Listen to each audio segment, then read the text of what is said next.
What's something small and innocent from your childhood that, looking back now, gives you the creeps for no logical reason?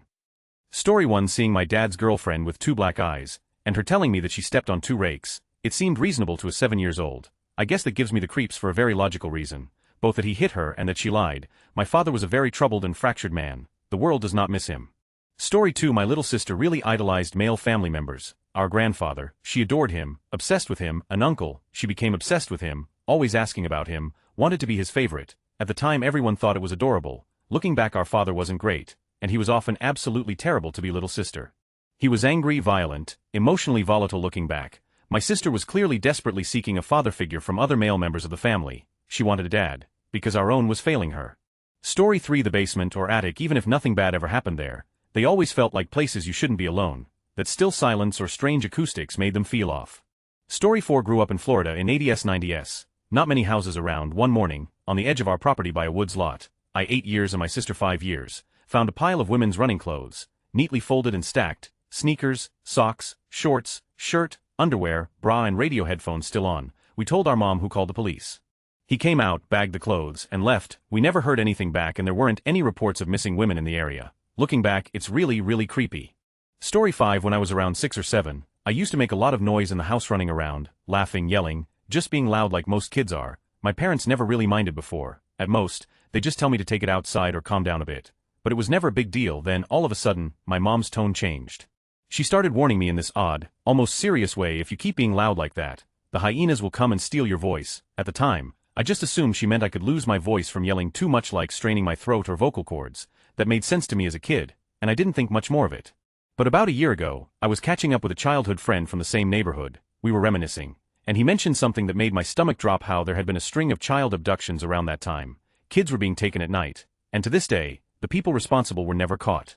What really unsettled me was realizing that the timing lined up almost exactly with when my mom suddenly became strict about me making noise indoors, especially at night. Oh. Story 6. Okay, mine does have a logical reason, but I really want to share. My local swimming pool had a lovely little children's pool with a tiny slide and swing, very sweet. Except ons of the bars that kept the slide up was about the perfect size for a kid to get their head into, but not out of, and if this happened and they got their head stuck in a downwards facing position, they would be trapped with their mouth and nose underwater, drowning them. Understandably, the slide has since been changed to a much safer design, but it was like that all through the 2000s. Story 7. Courage the Cowardly Dog. Actually, it's always given me the creeps, but now people would call Peter on Gramps in a heartbeat. Also the Red Devil with his, but always out in cow and chicken. Story 8. When my daughter learned the truth about Santa, she came to me and said, "So you've just been making sitting some stranger's lap this whole time?" Which kinda made me have the realization that, yeah, we put our children on some random man's lap for pictures. Kinda weird. Story 9. Certain episodes from TV shows. If I rewatch them now, I still get the same feelings I felt as a kid. For example, the SpongeBob episode where he visits rock bottom, or the episode called Are You Happy Now, where Squidward feels fed up with his life. Also Courage the Cowardly Dog, although I haven't rewatched since I was younger. Story 10. There used to be a store near us called LaBelle's. They sold everything from fancy dishes to toys. Behind the store they had dumpsters. We kids used to dumpster dive to find treasures, from toys to partial sets of dishes. And those pallets, we would tear them apart and build forts. One day, a couple years into our foraging, we discovered the 4 dumpsters were locked. We thought someone might have left a mess, not us. We were clean and always put everything back after digging. As it turns out, someone had thrown the body of a dead child in the trash. We foragers never found the body, but we did destroy evidence. Now, if I see a large dumpster that has a lock on it, I can picture the dead child. Story 11. I was about 7 and me and my friend found an older girl, maybe 19, sat crying. I asked her what was wrong and she said her had kicked her out and wouldn't let her back in. He wouldn't let her get any of her stuff. I offered to go for her, but she said no, so instead we took her to the local biker hub. A guy came out and we explained what happened. He asked what we wanted him to do and I said to go get her stuff. He was asking what they would get in return. Me being a kid was saying he'll give my pocket money and they'd be able to feel good for helping. He asked the girl if she would do anything and she said yes. He told her to come in and 2 other men that had come out pulled her in. I didn't want to leave her, but he said it wasn't for kids. Me and my friend sat across the road for hours and she didn't come out. I dread to think what happened and hope if anything she did do was consensual. I often think about her and hope that those 2 little girls didn't ruin her life. Edited Miss Stipes. Story 12. I can't watch the original Disney Pinocchio movie. The scene where Stromboli tells Pinocchio that he will make good firewood when he is too old to perform really makes me uncomfortable, even at my ripe old age of 34. Story 13. My parents letting just anybody with free time babysit me. I feel like back then, there wasn't as much screening when it came to childcare. You were babysat by any teenager, elderly person, etc., who wanted to make some extra cash. Story 14. Mexican jumping beans. Those of a certain age will be nodding to themselves. The rest of you will have a confused look on your face. They sold us tins of larval cocoons for some type of moth which would twitch around, as a toy. Across state lines and possibly international borders. I'm uncertain whether they were actually from Mexico or whether this was just a marketing gimmick. Apparently, you can still buy them. Why? Story 15. My friend Leah used to catch the bus at the same bus stop as me for middle school. It was really cold one day and she told us the man whose house the bus stop was basically right in front of was her friend, and that he would let us stand in his garage to get out of the cold. We did a couple times and I felt so lucky. He was so nice. Leah died in a car accident in high school a few years later. My mom had been childhood friends with her dad and she told me about her passing. She mentioned to me that Leah had been molested by the guy whose garage we stood in. Story 16. The time when I was playing in the farm peacefully and was digging soil, then a bone came from beneath. I still remember it, and it creeps me out for no reason as it wasn't even human bone. Story 17. All Christian stuff directed at little children, like a nighttime prayer. You might die at any moment, so you better be sinless. Sunday school, where we get a sticker for every session to put on a picture of a dude getting brutally tortured to death. Story 18. There was a bachelor in his 30s who loved to play with us neighborhood kids every day. Me and this other girl would often go to his house to play with him. He was super friendly to the girl and often commented that she was pretty. Whenever we were alone, he barely paid attention to me. We were 7 to 9 years old at the time. Story 19. My parents became Christian and went through a church phase. I had a weird feeling about one of the youth pastors, but he was nice enough. Let's just say I was right for feeling that way. Story 20. Guys that open carry on themselves or have the shotgun hung in the back window of their truck. Just seemed weird AF that they could be that scared of the world around them when they weren't even women. Story 21. When I was around 13, I hired a random developer I found on a forum to come to my apartment and update the firmware on my Siemens F56 phone to turn it into a C56, just so I could get polyphonic ringtones and a couple new games. My mom was always home, but I knew she'd be out one Thursday afternoon, so I told the guy to come then. This dude shows up, probably around 40, and I just let him into the apartment. He asked where the computer was, sat down, popped in a CD, ran the update, and I paid him 25,000 Colombian pesos, like 12 at the time. He stayed for about 40 minutes, chatting and watching the process, then left like it was the most normal thing ever. Now I think back and realize I was just a clueless kid alone in an apartment with a grown man I met online, and all the terrifying what-ifs hit me like a truck. Thank God he was just a nerd and not the dangerous kind. Still got my ringtones though, totally worth it. Story 22. Not sure if this counts since I guess there is a logical reason it gives me the creeps, but here goes. When my sister and I were young, I was probably about 6 or 7, and she would have been 4 or 5. We lived in a house with a long row of bushy pine trees by the driveway. There were a few hollowed-out spaces where my dad helped make little forts for us to play in. Once we were in there, we were almost completely hidden from anything going on in the driveway. One time there were a few couples over at our house, friends, acquaintances of my parents. I was too young to remember why they were there or who they were.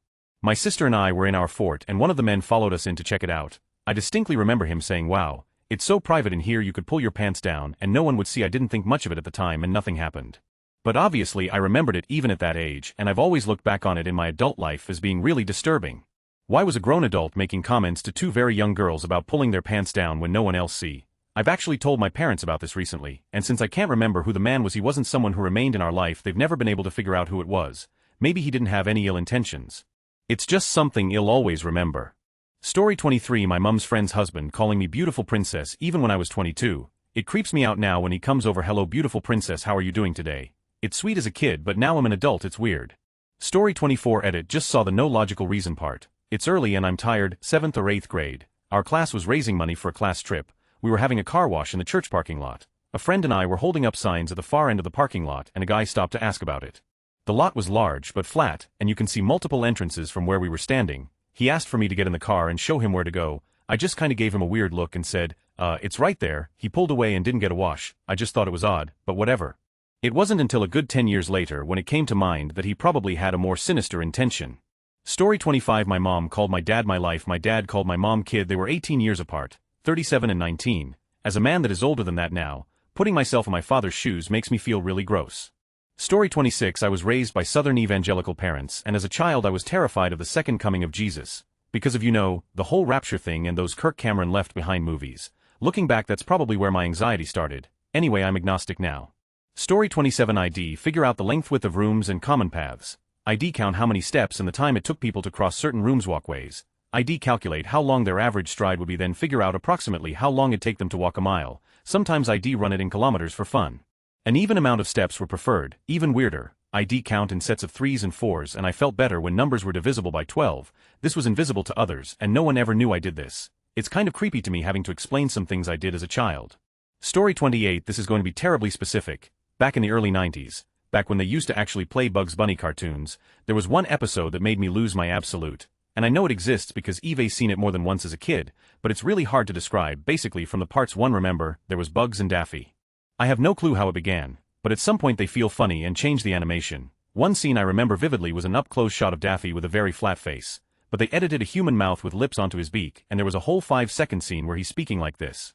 Now if you're as big a fan of cartoons as I was, you knew that back in the early 90s, especially with things like Warner Brothers material, they did not do any fancy animation like the show Gumball, so adding the editing of a human mouth onto a warped image of Daffy absolutely sent a fear into my autistic child self.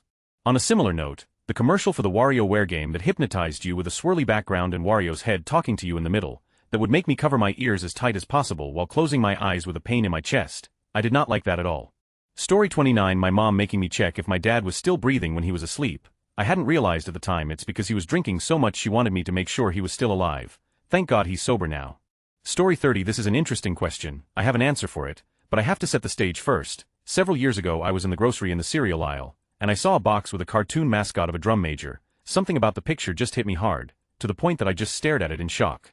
I had no idea why or what it related to. All I could say is that it brought up something that stopped me in my tracks. I still don't know what it was about.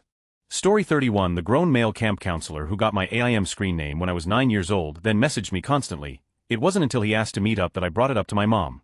Story 32 My best friend and I were going to a matinee on a Saturday afternoon. A very kind man approached us at the ticket booth and paid for our tickets. We were thrilled. He accompanied us into the theater, but shortly thereafter, the police came and took him away. We thought that was so unfair. 70 years later, I now understand.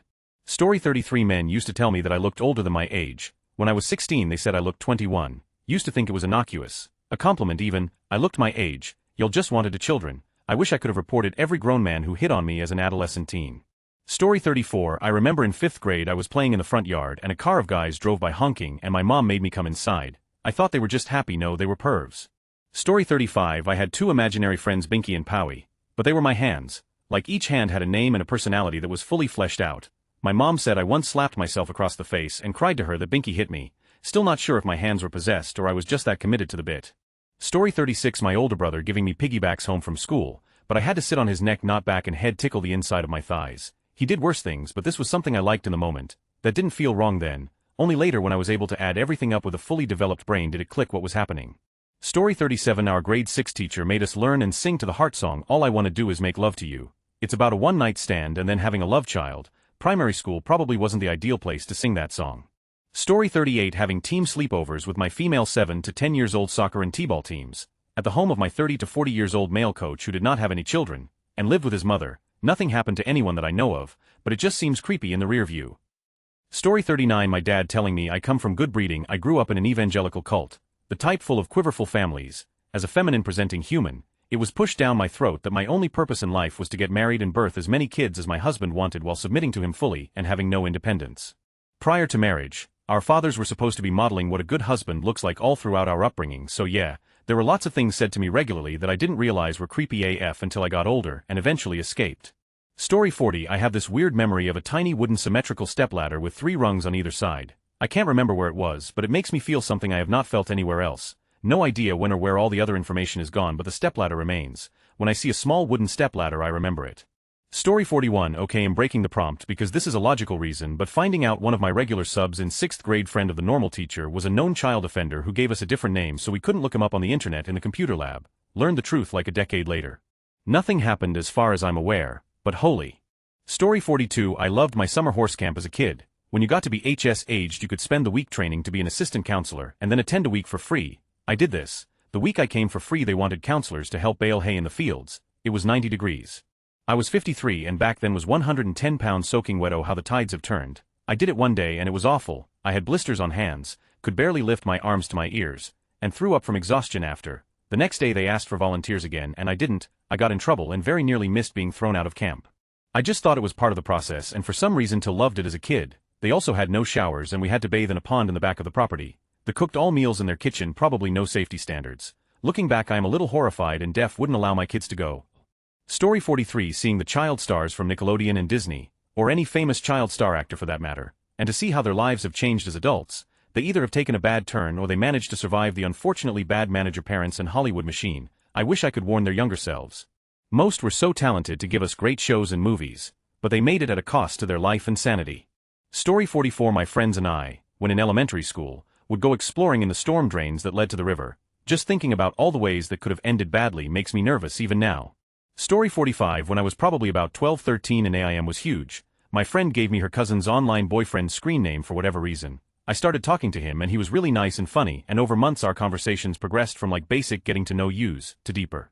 We eventually started cybering, which in today's terms would be sexting. Eventually we just stopped talking. I don't remember how or when, but I'm pretty sure he just stopping being online one day. Found out years later. The screen name was my friend's mom's screen name. It was literally her initials and birth date. I don't know if it was my friend having those conversations with me, or if it was her mom. Either way, it creeps me out.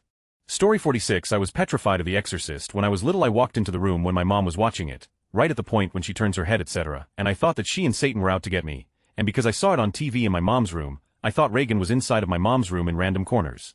Whenever I'd use the Jack Jill bathroom in my mom's room, I'd sit in the toilet and sort of pray out loud to Reagan Satan, like, I love you, please don't hurt me, because I was terrified they'd find me in the bathroom. Story 47. The Vienna Boys Cheer. My mom used to listen to it during the holidays and sat at the table wrapping gifts or preparing holiday stuff. It was always boring to hear and watch. Now when I see it on TV I just feel kinda bad for those dudes and how annoying all their parents must be to deal with. Story 48. It is small and innocent, but what was up with a number of babysitters I had? Like, I had my corporate daycares, I had a few home daycares, but it'll get flashes of people from a time I should not be able to recall, and my mom will be like, oh yeah Julie, no, that one was Rosie Hum, I remember the one, but not her name, she was kind of out there so we pulled you like. I remember always being able to watch Pee-wee's Playhouse at that ones. I had no beef with her. It's just crazy to me what my parents went through to care for me. Those home daycares were a nightmare for me, but even worse on their pocketbook, good lord. You know what wasn't small or innocent? The literal torture and abuse, nothing just violent, that was inflicted on me by some of the kids at these sitters. Like I was a literal child. You let these freaks put hands on me knowingly. Why did you let them accuse me of I couldn't have possibly done, just to punish me? Like, what was your or your kids' beef?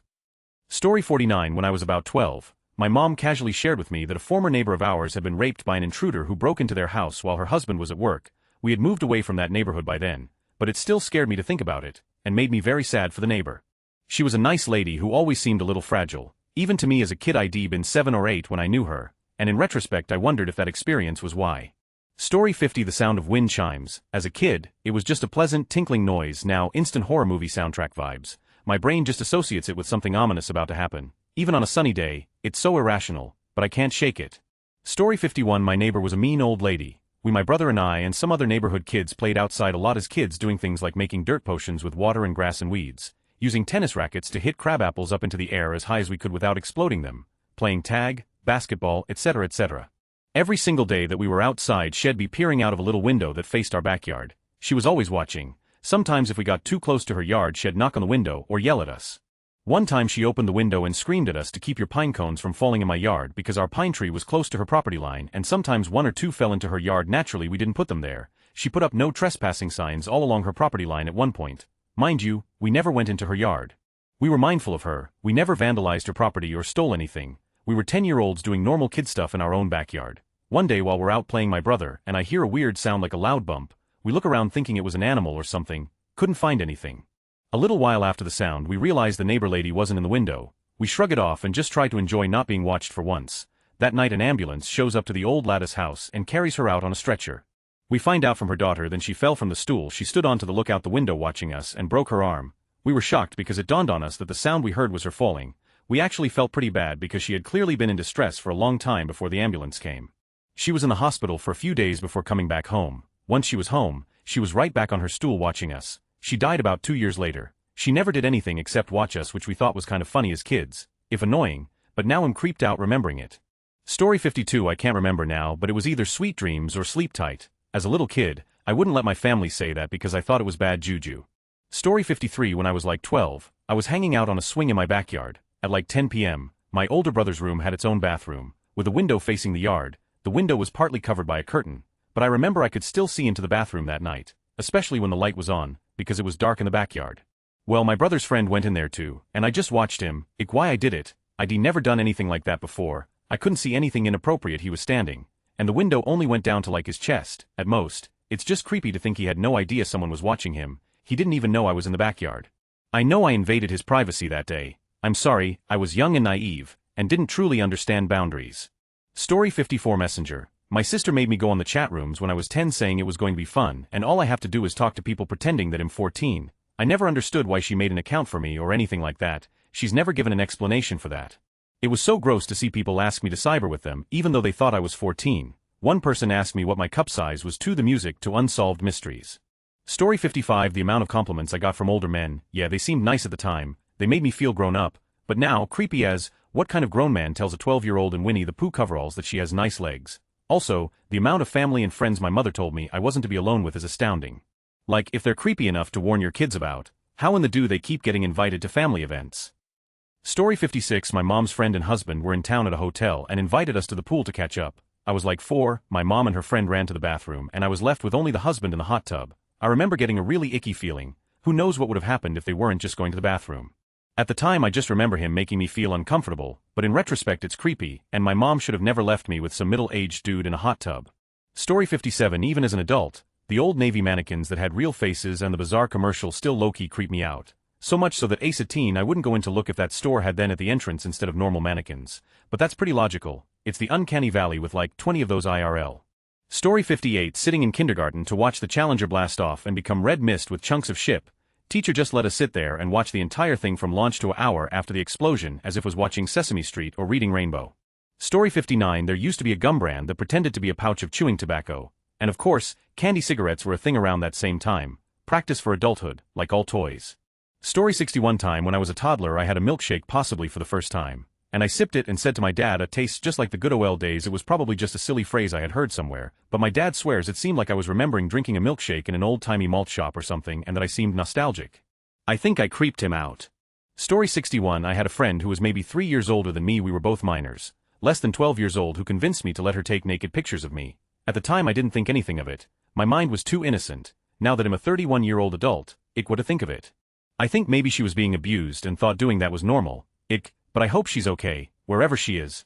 Story 62. I always had the feeling that my friend's basement was haunted by the ghost of Abraham Lincoln. It was a finished basement, 1970s style with a bathroom. I knew if I looked in that mirror that I'd see the president standing behind me. Story 63. Back in the MSN days, I was like 11. The girl knew I was 11. She was in her mid-20s and stripping on webcam for me and my friends LMAO. It was hella hype back in the day, but as an adult it's very creepy she would willingly do that for very young kids. Story 64. The people I saw sleeping all over the house. My mind somehow convinced the younger me they were messy and had ketchup in a food fight. Looking back on it, it was dead people and blood. The guy with the blown-off head wasn't a Halloween prop at all. I think all these years later that there were more bodies than officials ever found. Now with the area being flooded for drinking water and part of the land having been a landfill before that, they will never find everyone that dies there. Story 65. Anything related to Easter, pastels, bunnies, chicks, decorated eggs, etc. It all unexplainably gives me the creeps into adulthood. Someday you'll do hypnotherapy and probably discover something terrible that happened on Easter or something. Story 66. This doesn't really fit the question, but back in the 70s when I was 12 I had to live with my grandma for a year. One time we were walking to the store, she pointed at a cute couple sitting on a bench. She said she could tell they have with each other by how they're looking at each other. I didn't even know what was. I have no idea why she said that. She wasn't nasty or weird. I guess maybe she was it, but still to this day you'll see a lovely couple and you'll know where my mind goes. Yup, I immediately picture them doing the deed. Thanks grandma. Story 67. The space under my bed, mirrors, TVs, the dark, toilet sitting on them, windows, wardrobes, basements, any and every room without at least another person in it. Story 68. Rugrats. Used to love it as a kid, and for no logical reason now it gives me a really on edge feeling when I see it now. Don't think I'm like this about any other cartoons from that time. Story 69. My mom would listen to my stepdad beat me when I was 9. He used to get high on meth and whip me a leather belt in my room. My mom listened downstairs and never did anything to help me. Story 70. A group of teens warning us to stay together when playing outside. We were around 7 years old. They went into great detail about everything that could kill us and how painful our death would be. Back then I thought they were being nice and trying to keep us safe, but now I realize they wanted to scare us into leaving their hangout spot. Story 71. My best friend having a camera in her bedroom. We were probably 7 to 8 years old at the time in 2008, and even today I have no clue why. I wouldn't think that's something people commonly do back then. Even today some people find it weird and excessive. I remember they put it in after redoing her room dark purple and accessorizing it like crazy. It was a mid to late aughts dream bedroom. I would think if it was because she was sleepwalking they wouldn't have so much stuff on the walls, hanging from ceilings, etc. Story 72. I had a hobby horse hung up on my wall in my first nursery. I was really young, but that thing gave me the creeps so bad. Seeing a picture as an adult, still kinda does. I made my parents throw it out as soon as I could properly communicate I hated it. Story 73. Peter and the Wolf. animated movie that I loved and watched over and over again as a little kid. Tried to watch it once as an adult and got just a couple minutes into it, when the wolf pops out from behind a tree, nearly had a panic attack and had to turn it off. Apparently it was literal nightmare fuel, as my most persistent childhood nightmare was of a wolf popping out from behind random objects. Never connected the two before that. Story 74. Running away into the woods at age 8 in the middle of the night at a former friend's house. I was still afraid of the dark, and especially the woods at night. I don't have any recollection of this happening, but I've repeatedly heard that it happened from my parents, who I guess found out from the other kids' parents. I can only imagine something bad was happening there if I felt compelled to do that, considering I was a city kid and definitely wouldn't want to do that for fun. Story 75. Disney used to have a website called Disney Create, I think, and I was about 8 or so when I was on it. If I remember correctly, it was a sort of social media for sharing fun art things that were Disney themed. If anyone has any recollection of this, please add on, but it was so much fun. Anyways, there was a chatting service on there. I remember talking to a guy who said he was teenager, but looking back, he definitely wasn't. I made lots of different friends, but I used to steal my family's computer just to talk to him after school. Luckily it never went farther than just chatting on there, but remembering what he used to say push me to watch gives me the major creeps. One day the site shut down the chatting feature, and my good guess is because it was a breeding ground for does.